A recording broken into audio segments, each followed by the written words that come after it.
اب دیکھنا یہ کہ یہ کتنا لنگر آن ہوتا ہے, کتنا ہم بے آئینی سرزمین پاکستان میں رہتے ہیں.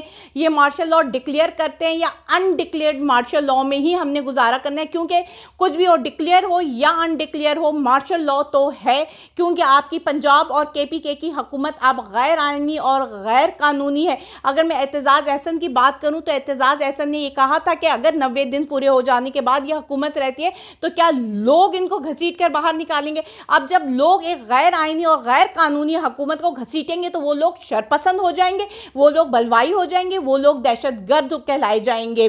اس کے بعد آپ نے دیکھا ہوگا کہ آج پھر ہائی کورٹ میں, لاہور ہائی کورٹ میں بشرا بی بی کی اور عمران خان کی جو ہے پیشی تھی, جس میں ان کو ضمانتیں بھی ہو گئیں, لیکن بڑا سخت انہوں نے جواب دیا. جب ایک صحافی نے پوچھا کہ آپ کوئی ہینڈلرز کو جواب دینا چاہتے ہیں تو ان کا جواب تھا لا الہ الا اللہ, یعنی کہ وہ اب نہیں ڈرتے. وہ ہر دفعہ یہ کہتے ہیں, ان کی اگر آپ کل کی اسپیچ بھی سنیں تو انہوں نے یہی پیغام دیا تھا کہ آپ نے لا الہ الا اللہ کا عہد کیا ہوا ہے. اب آپ نے کسی خوف کے بت کے سامنے جھکنا نہیں ہے, کیونکہ اگر آپ خوف کے بت کے سامنے جھک گئے تو آپ کی نسلیں ذلیل ہوں گی. یہی پیغام آج پھر انہوں نے دیا ہے کہ جھکنا نہیں ہے. لا الہ الا اللہ کا مطلب ان کا سیدھا سادہ پیغام یہ تھا کہ میں تم سے نہیں ڈرتا. وہ ان کا ہینڈلر کو یہی پیغام تھا کہ تم نے جو کرنا ہے کر لو, میں نہیں ڈرتا. ساتھ میں انہوں نے یہ بھی کہا کہ ان کا پلان ہے کہ مجھے 10 سال تک کے لیے جیل میں ڈالا جائے اور PTI کا وہی حال کیا جائے کہ جو عوامی لیگ کا مشرقی پاکستان میں کیا تھا. اور میرے لوگوں کو جو گھر گھر جا کر گرفتاریاں کر رہے ہیں, وہ اس کا مقصد ہی یہ کہ جب مجھے گرفتار کریں تو سڑکوں میں نکلنے والا کوئی نہ ہو.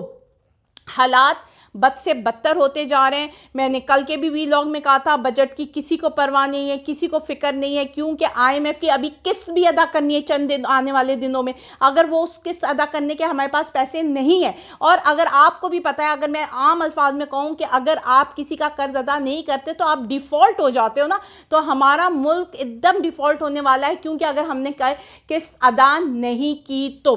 لیکن اس بات پر عوام رول رہی ہے.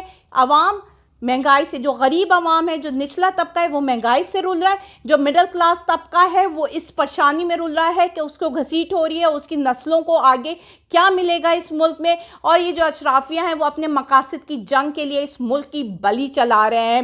اب دیکھنا یہ ہے کہ 4-5 دنوں میں کوئی کنکریٹ چیز نکل کر سامنے آتی بھی ہے کہ نہیں, کیونکہ ہمارے ملک میں ڈرامہ ہو رہا ہے. مجھے ابھی بھی یہ سمجھ نہیں آیا کہ ملک میں یہ جو PDM ہے, مولانا فضل الرحمان, یہ حکومت ہے نا, یہ حکومت کا حصہ ہے. اب آپ ڈرامہ سنیے, ان لوگوں کا مطلب سین سنیے کہ جی جو مولانا فضل الرحمان یعنی کہ جو حکومت میں ہے وہ دھرنا دیں گے حکومت کے خلاف. پھر حکومت نے مذاکرات کیے, کس سے مذاکرات کیے؟ حکومت سے. اور پھر حکومت مذاکرات میں کامیاب ہوگی, کس سے کامیاب ہوگی؟ حکومت سے.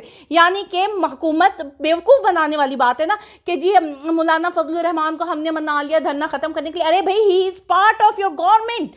What the hell you are talking? You thinking کہ عوام پاگل ہے, بیوقوف ہے, اسے کچھ دکھائی نہیں دے رہا ہے. وہ آپ کے PDM کا لیڈر ہے, اس کو ہیڈ کر رہا ہے PDM کو, اور PDM حکومت میں.